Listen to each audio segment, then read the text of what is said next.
พบกันเนาะกับซักเองมื้อนี้เนาะซักจะพาทุกท่านมาเที่ยวชมสวนวัฒนธรรมวัดเชียงควานนั่นเองซึ่งตั้งอยู่ที่เขตบ้านหนองแป่นเหนือเมืองหับไซฟองนครหลวงเวียงจันทน์เนาะตามมาเลย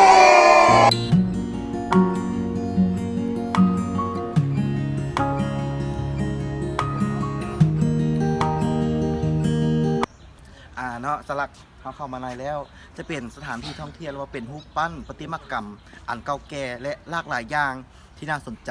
เพราะว่าจะเป็นของเป็นนิทานพื้นเมืองลาวของอยู่ในนวนิยายหรือว่าพื้นสืบ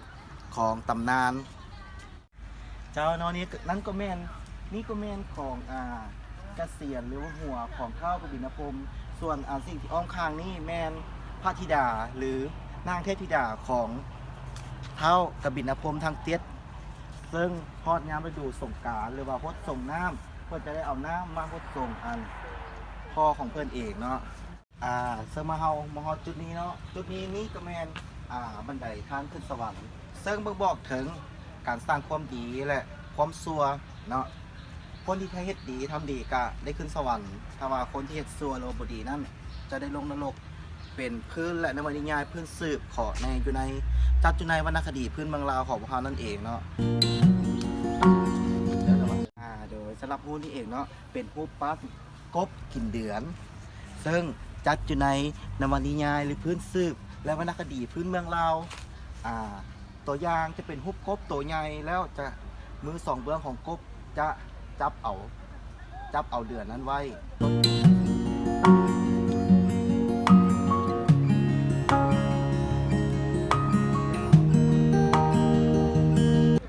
ตัวนี้เองเนาะตัวนี้เป็นอีกจุดหนึ่งที่เขามาเที่ยวเป็นสถานที่เที่ยวชมหรือว่าเป็นสวนดอกตะเวนนั่นเองเนาะตอนนี้กำลังบานตอนนี้อยู่ในช่วงระยะเวลา 11 โมงตะเวนกำลังบานแค่แสงขับแสงแดด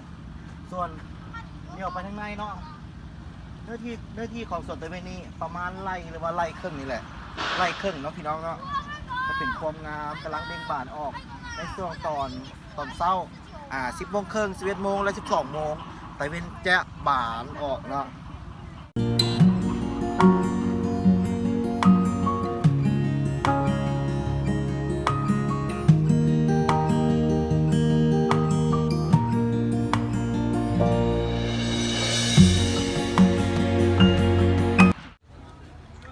ตัวนี้เองเนาะคือภาพมุกสูงที่เราเห็นในปัจจุบันนี้เป็นน้ำเต้าปุ่งเนาะอยู่ในพื้นสื่อนวนิยายของนิทานพื้นเมืองเรากำเนิดเมืองลาวนั่นเองเอามาซ้อมกันเลยสำหรับคลิปนี้เนาะที่เราได้พาทุกคนมาเที่ยวชมสถานที่ต่างๆของเขตวัฒนธรรมวัดเชียงควานมานี่ได้จบคลิปเพียงเท่านี้เนาะพาทุกคนกดไลค์กดแชร์กดติดตามและก็กระดิ่งน้ำแน่เนาะขอขอบใจบ๊ายบาย